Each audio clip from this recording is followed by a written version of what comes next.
अस्सलाम वालेकुम नाज़रीन, आप देख रहे हैं RNA कश्मीर लाइव और मैं हूं आपका मेज़बान महमूद ख्वाजा। मेरी हमेशा कोशिश रहती है कि जो हमारा एरिया है पीर पंचाल की बात करता हूं और मुद्दे उठाता रहता हूं। आज की जो कड़ी है बहुत ही अहम और एक ज़रूरी मुद्दा है जिसमें मेरे साथ आज इंटरव्यू में जो शख्सियत मेरे साथ मौजूद है मैं उनका तारफ़ दूँगा। जनाब हैं अज़हर मनहास, प्रेसिडेंट व्यापार मंडल सुरनकोट और काउंसलर हैं म्यूनसिपलिटी सुरनकोट के वार्ड नंबर 3 के, भारतीय जनता पार्टी के वाइस प्रेसिडेंट हैं डिस्ट्रिक्ट पुंछ के और एक्स पहाड़ी एडवाइजरी स्टेट बोर्ड के मेंबर।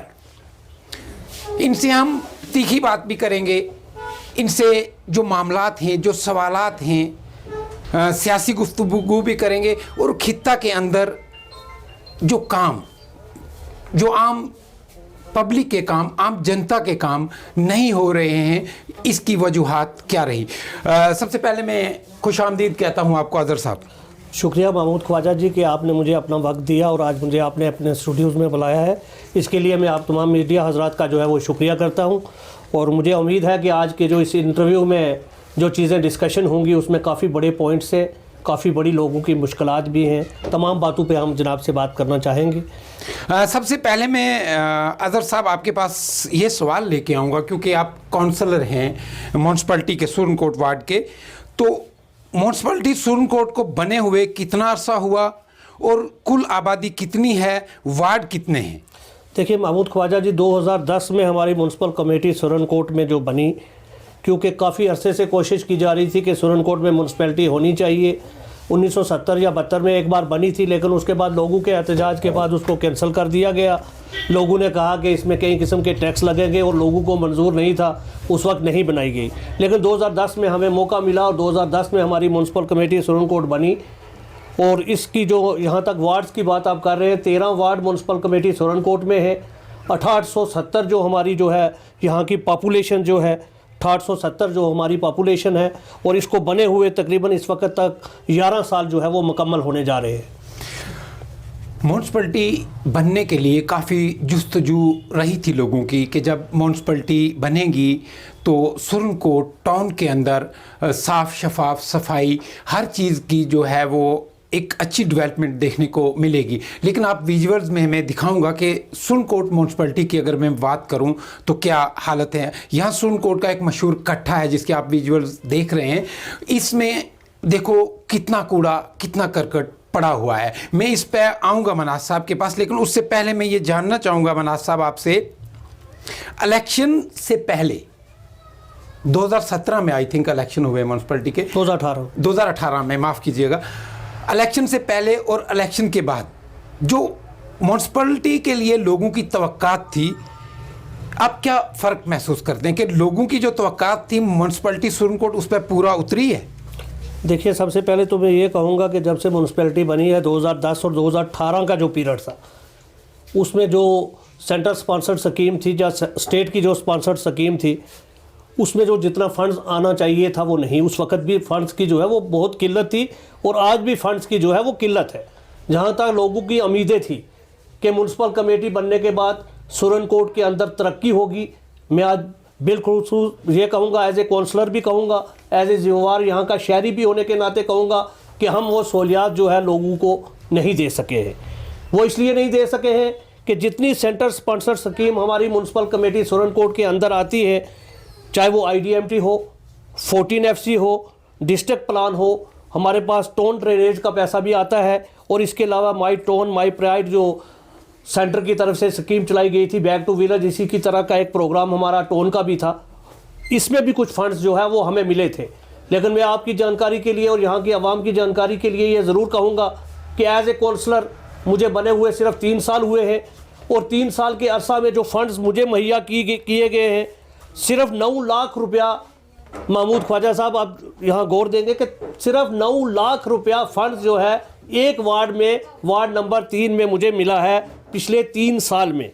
जहाँ तक आज आप देख रहे हैं कि प्रधानमंत्री साहब लाल किले से और बड़ी बड़ी जगहों से उन्होंने ये ऐलान किया कि कोई भी ऐसा आदमी जिसके पास घर नहीं है उसे घर दिया जाएगा। आज आप देखिए कि मैं ये दावे से कह सकता हूं कि हर पंचायत के अंदर कोई ऐसा आदमी नहीं है कि जिसे मकान नहीं मिला है। लेकिन शहर के अंदर अगर हम उसको देखें तो पिछले 3 सालों में सिर्फ 7 मकान जो है वार्ड नंबर 3 में मुझे मिले हैं। इसी तरह बाकी वार्डों में भी मिले होंगे। अब इसी पे मैं आपको रोकूंगा।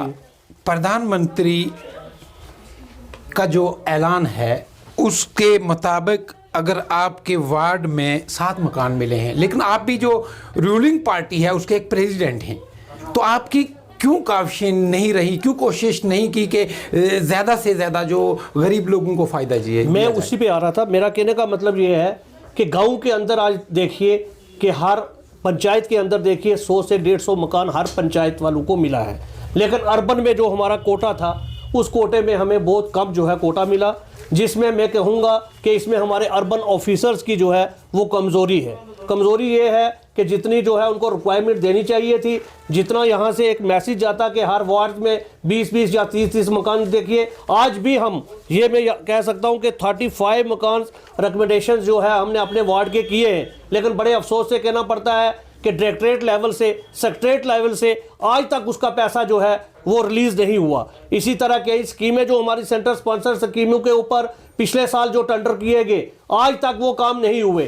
खाली जो है टोन ड्रेनेज के 2 या 3 काम हमारे एरियाज में हुए। ये तमाम डिस्कशंस करने के लिए मैं आज मीडिया के सामने आया हूं कि म्युनिसिपल कमेटी पूरी तरह से जो है वो फेल हो चुकी है। जो सहूलियात हमें लोगों को देनी चाहिए थी वो हम नहीं दे सके।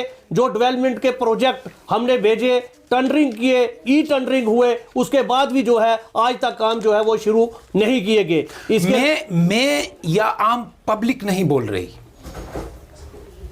ध्यान कीजिएगा नाजरीन, मैं और आप नहीं बोल रहे कि म्युनिसिपैलिटी फेल हो चुकी है। एक इलेक्टेड काउंसलर अजहर मनहास जो वार्ड नंबर 3 सुरनकोट के काउंसलर हैं, उनका ये मानना है कि म्युनिसिपैलिटी सुरनकोट फेल हो चुकी है। आप अंदाज़ा लगा सकते हैं कि अगर इलेक्टेड लोग ये चीज़ बोलेंगे कि फिर सिस्टम कितना खोखला है। अजहर साहब, इसी के साथ में आगे आऊँगा आपके पास। Bus stand Surankote, bus stand Surankote में जहाँ तक मेरी मालूमात है आर्मी की तरफ से एक शेड बनाया गया था, आज भी जूं का तूं है। और सुरनकोट बस स्टैंड की जो नालियां हैं, जो ड्रेनेज सिस्टम है, उनकी हालात मैं चाहूँगा कि वो वीडियोस भी आप लोग देखें जो बीच में चल रही हैं, इनकी क्या हालात हैं। और ख़ासकर इस पर मैं बात करूँगा, जो लारी अड्डा पर्ची आता है वो फंड कितना आता है, वो कहाँ डाइजेस्ट होता है, उसका एहतसाब जो है वो कौन देगा? देखिए, जहां तक लारी अड्डा टैक्स की बात है, इस नहीं, मैं पहले मैं नाली पे बात मैं उसी पे आ रहा हूं। देखिए, जहां तक फंड्स की बात की आपने और बस स्टैंड की बात की कि वहां पे डेवलप नहीं हुआ, यही इशू हर मीटिंग के अंदर 3 बार तो मैंने बाइकआउट किया मीटिंग्स का, और उसके बाद मैंने मीटिंग्स में म्युनिसिपल कमेटी में जाना ही छोड़ दिया, क्योंकि यही क्वेश्चन हमने रेज किया कि सुरनकोट टाउन के अंदर पुराना शेड जो आर्मी की तरफ सद्भावना के तहत बनाया गया था उसको तोड़ा जाए, नीचे वाली बिल्डिंग तोड़ी जाए। हमारे पास फंड्स मुहैया होते हैं तो अगर आपके पास फंड है, मैंने प्रेसिडेंट साहब से कहा कि फौरी तौर इसको डैमेज करके वहाँ पर शॉपिंग कॉम्प्लेक्स बनना चाहिए। आज आप देखिए कि बाजार के अंदर जितने लोग वेट करते हैं, हमारी बहनें वेट करती है, वहाँ पर उनके बैठने के लिए पैसेंजर शेड हमारे पास नहीं है। अगर हम लोग अड्डा टैक्स देते हैं, लारी टैक्स की आपने बात की, तकरीबन आज तक जब से म्युनिसिपैलिटी बनी है 2 करोड़ अबो 2 करोड़ से मैं ये दावे से कह सकता हूं कि 2 करोड़ के करीब जो है अड्डा टैक्स यहां पर म्युनिसिपल कमेटी को मिला है। लेकिन बड़े अफसोस से ये कहना पड़ता है कि आज तक हमें उस रकमात की ये नहीं पता चला कि 2 करोड़ कहां खर्च होता है। जब हमने क्वेश्चन रेज किया म्युनिसिपल कमेटी के ऑफिस में तो हमने ये कहा कि ये पैसा कहां जाता है, उनका जवाब ये आया कि इससे हम जो है सैलरी जो है वो पे करते हैं, जो मुलाजम हमारे पास लगे हैं उनकी सैलरी देते हैं। ठीक है भाई, अगर आप सैलरी देते हो, सैलरी के अलावा जो पैसा बचता है, हमने प्रेसिडेंट साहब से भी कहा, म्युनिसिपल कमेटी के अफसरान से भी कहा कि इस पैसे को जो है बस अड्डे सुरनकोट पे लगाया जाए, उसको डेवलप किया जाए, वहाँ पर जो है वो एक हॉल बनाया जाए, नीचे शॉपिंग कॉम्प्लेक्स बनाया जाए ताकि लोगों को बेहतर सहूलियात मिल सके। लेकिन मैं बड़े अफसोस से ये कहना पड़ता है, एज ए काउंसलर कहूँगा, एज ए जिम्मेवार शहरी होने के नाते ये कहूँगा कि मुझे आज तक इस पैसे की समझ नहीं आई। आज इस आप मीडिया के सामने मैं ये ज़रूर गुजारिश करूँगा कि जितना म्युनिसिपैलिटी का अड्डा टैक्स हो, उसके अलावा जो टोल का टैक्स लिया गया है, आप देखते हैं कि मकान बनते हैं उसके नक्शे जो पास होते हैं उसका टैक्स होता है। मैं ये चाहता हूं कि वाइट पेपर पे सामने आना चाहिए कि कितना पैसा इकट्ठा हुआ है और किस जगह पे म्युनिसिपैलिटी ने जो है उसको इन्वेस्ट किया है। जहां तक आप देखते हैं यहाँ पे गंदगी उठाने की बात करते हैं ये कि हम इतना पैसा जो है यहाँ पर म्युनिसिपैलिटी के जो है कचरा उठाने के लिए लगाते हैं। जहां तक मेरी नॉलेज है मैं ये कहूँगा कि सिर्फ 4 जो है चक्कर ट्रैक्टर जो है बस अड्डे से जहां तक डंपिंग तक लगाता है, तकरीबन 8 किलोमीटर जो है वो हमारा रास्ता जो है वो बनता है। 8 किलो रास्ते में अगर 4 लीटर 1 लीटर पे 4 जो है एवरेज निकलती है तो पर डे 5 लीटर जो है वो तेल लगना चाहिए। और आज जाके आप पेपर देखिए, पेपर्स क्या बोल रहे हैं, खर्चे क्या बोल रहे हैं। इसी के ऊपर मैं लाइट्स के ऊपर जाऊंगा। जब तक ये जो लाइटें जो बाजार के अंदर लगाई गई या बॉर्डर्स के अंदर लगाई गई, जिसमें 34 लाइटें मुझे टोटल आज तक मिली, और मुझे ये कहना पड़ता है, शर्म से कहना पड़ता है कि सब स्टैंडर्ड मटेरियल जो है वो खरीदा जाता है। 1200 या 1500 की लाइट खरीदी जाती है और चार्जेस उसके पता नहीं कितने लिए जाते हैं। जब भी हम किसी वार्ड में लाइट लगाते हैं तो मैं ये कहता हूं कि 1 महीने के ऊपर जो है लाइट ही नहीं चलती है, फिर हम बल्ब वापस बेचते हैं, फिर मंगवाते हैं, लेकिन जिस कंपनी से ये खरीदते हैं वहां पे वापस बल्ब ही नहीं लेते। मेरा मुतालबा ये है डिप्टी कमिश्नर पहुंच और डायरेक्टर अर्बन लोकल बॉडी से कि अगर आप एक चीज परचेज कर रहे हो, अच्छी चीज परचेज कीजिए। अगर हमें आप 20 लाइटें देते हो, आप हमें 10 ही लाइटें दो, लेकिन परचेज उस जगह से करो कि जहां उसकी गारंटी हो। कोई गारंटी नहीं होती है। इसी तरह के कई बड़े मसाइल म्युनिसिपैलिटी के अंदर हमें देखने को मिले। आप देखिए कि ये स्वच्छ भारत अभियान की बात करते हैं। मैंने पिछले दिनों दिल्ली से फोन आया, स्वच्छ भारत अभियान जो मॉनिटरिंग करते हैं वहां से, उन्होंने कहा कि आपके घरों के अंदर डस्टबिन मिले। मैंने कहा जी आज तक हमें डस्टबिन ही नहीं मिले। जब डस्टबिन खरीदने की बारी आई, 2,37,000 रुपया हमने म्युनिसिपल काउंसलर ने जो है वो म्युनिसिपैलिटी को अपने अपने वार्ड से दिया कि आप अच्छा डस्टबिन लाइए और लोगों के घरों में दीजिए, दुकानदारों को दीजिए। लेकिन आज तक वो डस्टबिन जो है पिछले 1 साल से मना साहब बहुत बड़ा एक्सपोज है ये। इन सब चीजों का जिम्मेदार कौन है? म्युनिसिपैलिटी सुरनकोट, अगर आप ही लोग, आप खुद खरीदते हैं ना, आप लोग सब स्टैंडर्ड की चीज लाएंगे। ये खरीदता है, एक कमेटी बनाई जाती है। हाँ। लेकिन मैं आपके सामने ये भी कहूंगा कि आज तक म्युनिसिपैलिटी कमेटी जो प्रेसिडेंट साहब है, उन्होंने ये नहीं मुनासिब समझा कि परचेज कमेटी होनी चाहिए 3 मेंबरा या 4 मेंबरा, वो रिकमेंड करे कि हम ये चीज खरीद रहे हैं और ये रेट पे खरीद रहे हैं। रेट तो हमें दिखाई नहीं देते। यानी एक बार फिर से सुरनकोट टाउन के लोगों को म्युनिसिपैलिटी की तरफ से बेवकूफ बनाया जा रहा है, ये आपका मानना है? मैं बिल्कुल ये इस बात पे सहमत हूं कि सुरनकोट आज देखिए कि खूबसूरत शहर बनना चाहिए था।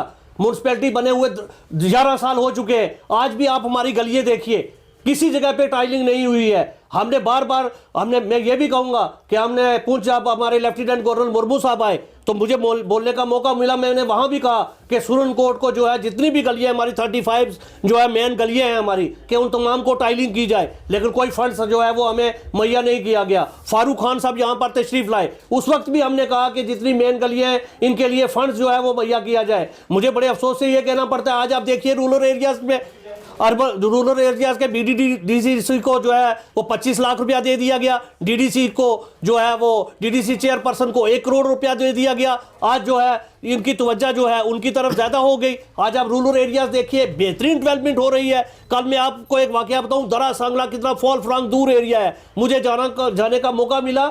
एक रास्ते से मैं गुजर रहा था और वहां टाइलिंग हो रही है। शहर के अंदर आप देखिए कि जितने हमें फंड्स मुहैया होने चाहिए थे वो फंड्स नहीं दिए गए। आपने देखा पिछली बार इतना बड़ा पैकेज आया, लेकिन म्युनिसिपैलिटी को अभी तक हमें कुछ नहीं मिला। एक सरपंच को इतनी बड़ी इज्जत दी जा रही है, लेकिन एज ए काउंसलर हमें आज तक किसी ने ये नहीं समझा कि ये काउंसलर है। जितने भी तहसील ऑफिसर्स हैं, पिछले 3 साल से तो हम अपने तहसील ऑफिसर से मीटिंग नहीं कर सके। इससे बड़ी हमारी आजर साहब, लेकिन इसका सारा दोष जो है ना, मेरा ये मानना है, आपको भी मैं दोषी ठहराऊंगा। वो क्यों? आप जब ऑफिसर्स आपकी बात क्यों नहीं मानते? यहां का एक ट्रेंड रहा है, यहां एक विरसा रहा है कि ऑफिसर जो है वो बीजी से इधर होता है तो हार पहले उसके गले में जाके अपनी औकात बता देते हो आप लोग। बिल्कुल। आज क्यों रो रहे हो फिर? मैं इस चीज के लिए बिल्कुल सहमत हूं।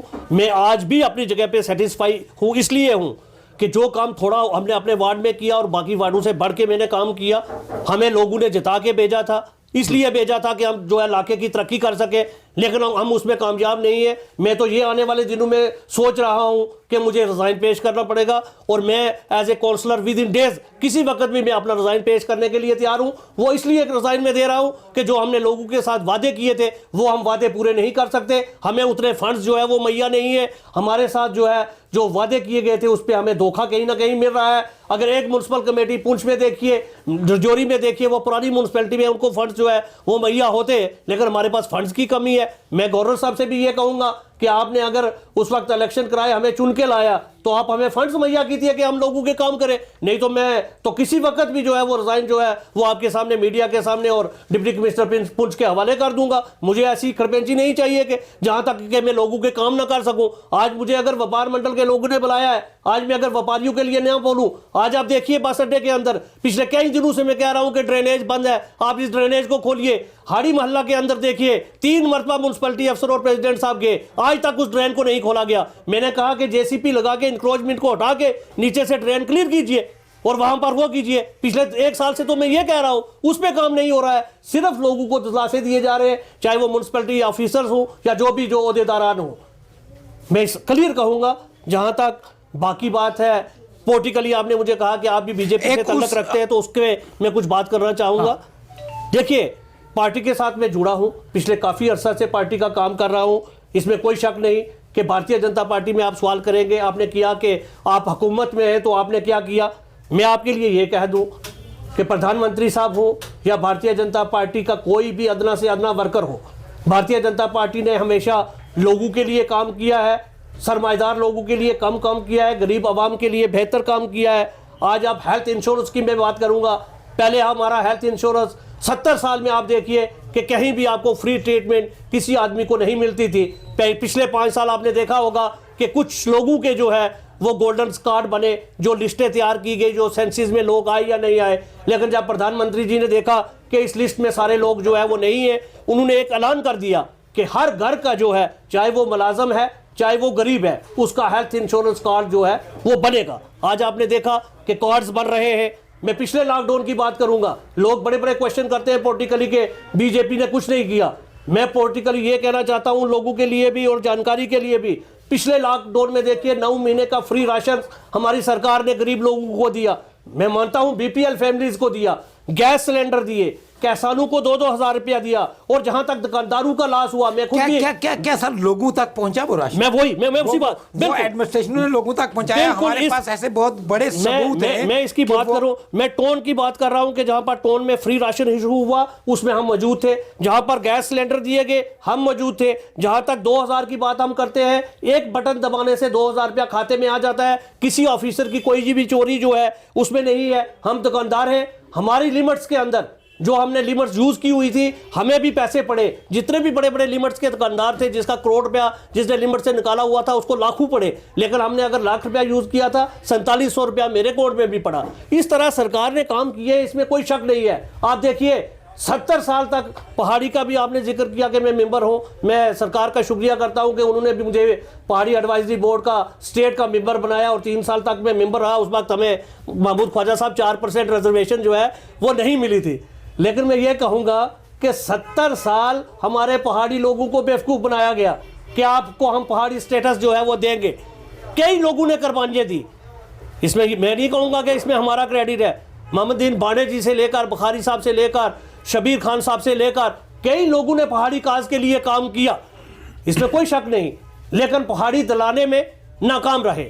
जब भारतीय जनता पार्टी की सरकार आई और पीडीपी का अलायंस था, उस वक्त जो हमारे सजाद गनी लोन साहब थे, मैं उनका शुक्रिया करता हूं क्योंकि वो सोशल वेलफेयर मिनिस्टर थे। रिकमेंडेशन जो है वो उनके थ्रू होनी थी और उन लोगों ने उन्होंने हमारी सपोर्ट की। महबूबा जी प्राइम मिनिस्टर अपने चीफ मिनिस्टर थी, प्रधानमंत्री जी ने, और जब हमारी फाइल दिल्ली के अंदर गई और उसमें हमारे अमित शाह जी ने, राजनाथ सिंह जी ने और जितने भी लोग थे, एक कोर कमेटी हमारी होती है बीजेपी के अंदर। हर डिस्ट्रिक्ट लेवल में 11 मेंबरा एक कोर कमेटी होती है, स्टेट लेवल में 21 मेंबरा होती है और रियासत के लेवल में 51 या उससे ज़्यादा भी कोर कमेटी मेंबर्स होते हैं। उसमें यह फैसला किया गया कि पहाड़ियों को पहाड़ियों का हक देना है। आज आप देखिए 4% मिलने के बाद अकाउंट असिस्टेंट की जो पोस्टें निकली सर महमूद ख्वाजा साहब, उसमें आप देखिए कि 82 या 84 हमारे लड़के जो है वो पहाड़ी आए। बैंक के अंदर देखिए जो पोस्टें निकली उसमें हमारे ये मैं मानता पहाड़ी हूं, बच्चे आए। ये मैं मानता हूं, ये काम किया है, लेकिन मेरा ये मानना है, सवाल दूसरी तरफ भी उठता है ना। बिल्कुल उठता है। दूसरी तरफ से आपको साथ ही मकान क्यों मिले? आप प्रेसिडेंट भी हैं, ये बहुत बड़ा एक सवाल है। इसके साथ मैं आगे चलूंगा आपके साथ। म्यूनिसिपैलिटी के पास इस वक्त अर्बन और रूरल अर्बन एरिया की अगर लैंड की बात करें, और लैंड और कितनी सरकारी इमारतें हैं जिससे आपको आमदनी वसूल होती है, और वो कितनी होती है, कहाँ जाती है? देखिए, जहाँ तक लैंड की बात है और जहाँ तक बिल्डिंग्स की बात है कि शॉपिंग कॉम्प्लेक्स हमारे पास कितने हैं, मैं ये कह दूं कि जब लेफ्टिनेंट गवर्नर साहब पुंछ आए उस वक्त भी हमारे प्रेसिडेंट साहब और तमाम लोगों ने एक रिकमेंडेशन जो है उनको दी कि जो ये ब्लॉक की बिल्डिंग है, मैं आज भी ये कहूँगा आपके मीडिया के सामने और ये कहना चाहूँगा डिस्ट्रिक्ट इंतजामिया का भी, क्योंकि डिप्टी कमिश्नर पुंछ नए आए हैं और हमारे डायरेक्टर साहब भी, मैं ये कहूँगा कि इसके लिए एक फाइल बनाई गई थी कि आप देखते हैं कि जहाँ पर अर्बन लोकल्स बॉडी होती है वहाँ रूरल डेवलपमेंट का दफ्तर नहीं होता है। आप पुंछ के अंदर भी देखिए कि जो हमारा शेर कश्मीर ब्रिज है उससे बाहर जो है वो ऑफिस किसका है, ब्लॉक डेवलपमेंट ऑफिस का। हमने ये कहा कि ये ब्लॉक डेवलपमेंट की जितना दफ्तर है, इसकी 9 दुकानें हैं और इसका एक स्टोर है, ये तमाम जो है ये म्यूनसिपल एरियाज में पड़ता है। उस वक्त हम पर अगर हमें ये रिकमेंड किया था और डिप्टी कमिश्नर राहुल यादव जी ने इसको खाली करवाना था, लेकिन राहुल यादव जी इसको खाली ना करवा सके। अगर ये प्रॉपर्टी आज भी हमारे म्यूनसिपल एक्ट के अंदर, म्यूनसिपलिटी लॉ के अंदर म्यूनसिपलिटी के पास है, क्योंकि इसको ट्रांसफर किया हुआ है म्यूनसिपैलिटी को। जब म्यूनसिपैलिटी को ट्रांसफर किया है लेकिन हमारे हैंड ओवर नहीं है। अगर ये दुकानें हमें 9 मिल जाती, इसके बैक साइड हमें दुकानें मिल जाती, ये ऑफिस वाली जगह हमें मिल जाती, तो इस पे हम खूबसूरत जो है एक शॉपिंग कॉम्प्लेक्स बना सकते थे। उसके लिए फंड जो है हम सरकार को डिमांड करते, क्योंकि सरकार में हम जो है पार्टिसिपेट कर रहे हैं इस वक्त, या हम डिप्टी कमिश्नर पुंछ को कहते, या और कई किस्म से फंड जो है ला के हम जो है इसको डेवलप कर सकते थे। लेकिन बड़े अफसोस से कि यह कहना पड़ता है कि पिछले 3 साल से हम वो बिल्डिंग भी खाली जो है वो नहीं करवा सके। इसीलिए मैं कह रहा हूं कि म्यूनसिपैलिटी जो है अपना काम करने में फेल है। जो टोन टैक्स की अगर हम बात करें, टोन टैक्स की जो पेमेंट आती है वो कहाँ खर्च होती है, वो कितना वसूल किया जाता है, वो कहाँ खर्च होता है? देखो ना, मैंने पहले कहा आपको कि 2 करोड़ से ज़ायद रकम जो है इसमें टैक्स की इस वक्त म्यूनसिपल कमेटी के पास 2010 से लेकर 2021 तक है। लेकिन हमने जब भी मीटिंग्स के अंदर इसके ऊपर क्वेश्चन पुट अप किया, इसका आज तक 3 साल में मुझे जवाब नहीं मिला, क्योंकि मेजॉरिटी जो है हाउस के अंदर अगर देखी जाए तो उनके पास है।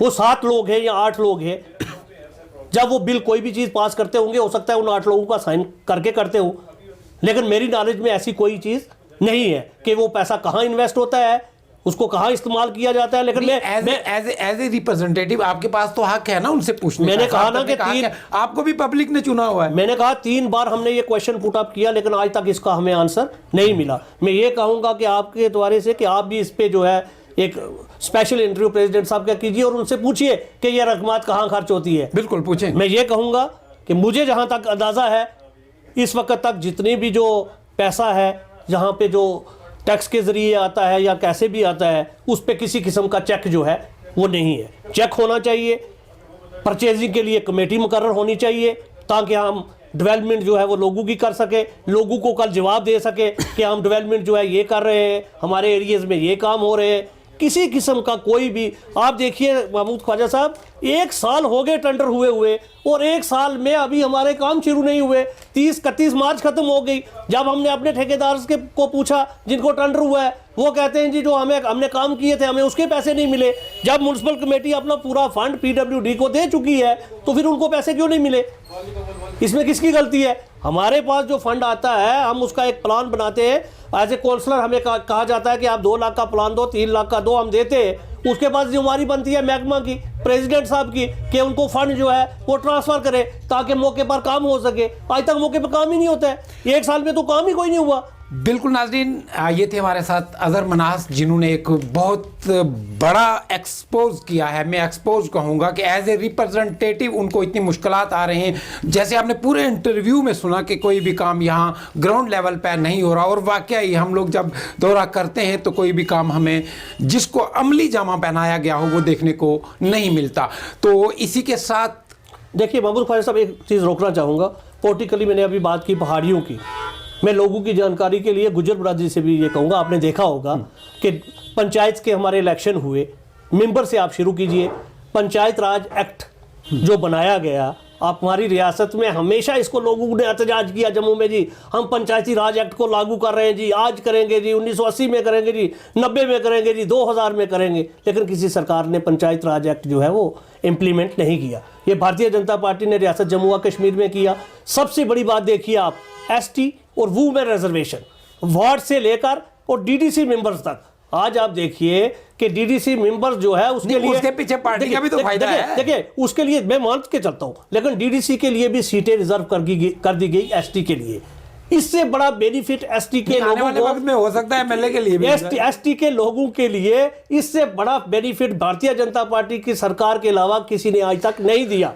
और मैं लोगों से ये अपील करूंगा, बिलखुसूस हमारे पहाड़ी लोगों से भी ये अपील करूंगा कि देखिए हमारा मुद्दा 4% पहाड़ी लेने का नहीं है। हम आज भी सरकार से यह मांग करते हैं कि हमें 8% या 10% पहाड़ी रिजर्वेशन चाहिए, क्योंकि हमारा भी उतना हक है जितना हमारे गुज्जर भाइयों का है। आप गुज्जर भाइयों को और दीजिए, जितनी हमारी सरकार दे रही है बहुत कम गुज्जर भाइयों के लिए कर रही है, हम उसके लिए सरकार का शुक्रिया करते हैं। लेकिन सरकार से भी ये गुजारिश करेंगे कि हमारे पहाड़ी लोगों के लिए भी जो हमारी 8% रिजर्वेशन है उसके लिए हम काम करें। मैं अपने तमाम पॉलिटिकल लीडर्स, जम्मू कश्मीर के जितने भी हमारे पॉलिटिकल लीडर्स हैं, मैं उनसे ये गुजारिश करूंगा कि खदारा, इससे पहले आप सियासत कर चुके, 70 साल हमने आपकी सियासत को देख लिया जिसमें पहाड़ियों को बेनिफिट नहीं हुआ। आज अगर एक सरकार ने बेनिफिट दिया है, आप दूसरा कदम आगे लीजिए ताकि सरकार आने वाले दिनों में पहाड़ियों को 10% रिजर्वेशन जो है वो दे, ताकि हमारे बच्चे भी पढ़ सके, लिख सके। स्कॉलरशिप का मसला आपने देखा होगा कि हमारे पहले गुज्जर भाइयों को स्कॉलरशिप मिलती थी तो हमारा बेटा जब स्कूल में साथ बैठा होता था वो घर जाके ये पूछता था कि पापा उस बच्चे को स्कूल से जो है 200 रुपया मिला या 100 मिला तो हमें पैसे क्यों नहीं मिलते। आज आप देखिए इक्वल हो रहा है, पहाड़ियों को भी स्कॉलरशिप दिया जा रहा है। आज हमारे बच्चे बाहर की यूनिवर्सिटियों में पढ़ रहे हैं और उसका स्कॉलरशिप जो है वो सरकार दे रही है। बिल्कुल नाज़रीन, ये थे हमारे साथ अजहर मनास, जिन्होंने गैर जानिबदार होकर अपनी जो है वो बात रखी है। ये बहुत